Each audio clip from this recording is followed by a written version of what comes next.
Master. নমস্কার, YouTube channel story মাস্টারের পক্ষ থেকে সকল দর্শকবৃন্দকে জানাই আমার আন্তরিক অভিনন্দন। আশা করি সকলেই ভালো আছেন, ভালো থাকবেন। আজ আমি আপনাদের এমন একটি ভৌতিক ঘটনার কথা বলবো, যেটা সাধারণ বুদ্ধি বা যুক্তিতর্কের ঊর্ধ্বে।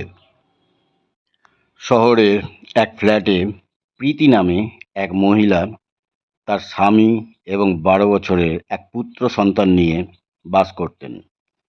ট্রেনে ভ্রমণ করার সময় মহিলার সঙ্গে আমার পরিচয় হয়। ট্রেনে যেতে যেতে তিনি সেই ঘটনার কথা বলছিলেন।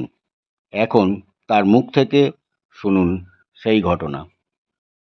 শুনুন, আমি আজকে আপনাদের যে ঘটনাটি বলবো, এই ঘটনার উত্তর আমি আজ পর্যন্ত পাইনি।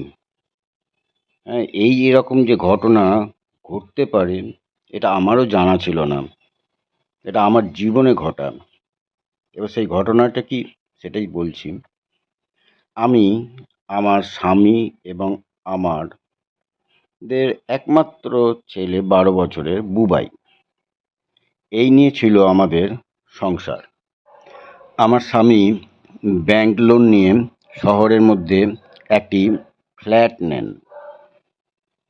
বেশ ভালোই কাটছিল আমাদের, কিন্তু মানুষের জীবন তো একভাবে চলে না। আমাদের সংসারেও নেমে এলো দুর্দিন। হঠাৎ মাত্র কয়েক দিনের জ্বরে আমাদের একমাত্র পুত্র বুবাই মারা গেল। আমরা বুঝতেই পারিনি যে মাত্র 3-4 দিনের জ্বরে সে মারা যাবে। যা হোক, আমাদের মধ্যে এলো শূন্যতা। যথারীতি শ্রাদ্ধ শান্তির ব্যবস্থা হলো। দিনের বেলা সমস্ত শ্রাদ্ধের ক্রিয়াকলাপ ভালোভাবেই হলো, কিন্তু রাত্রিকালে ঘটল এক অদ্ভুত ঘটনা। বুবাইয়ের ফটোটা একটি টেবিলের উপর রেখেছিলাম।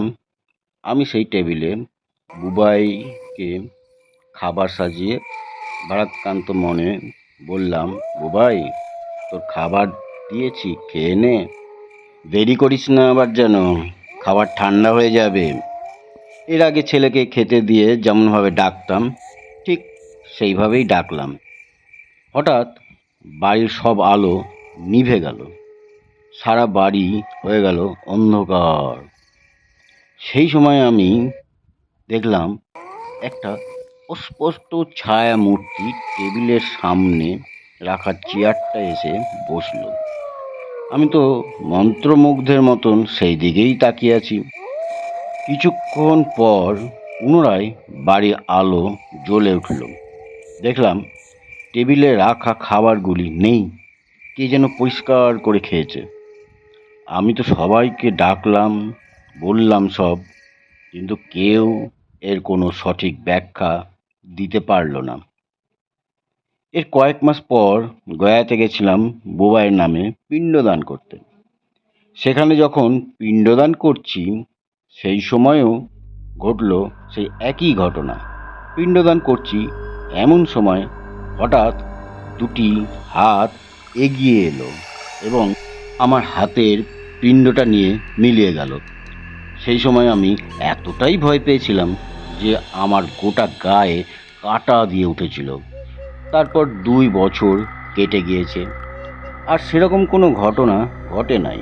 মাঝে মধ্যে আমার সেই ঘটনার কথা মনে হয়, আর আমি শিউরে শিউরে উঠি। এমন ঘটনাও ঘটে।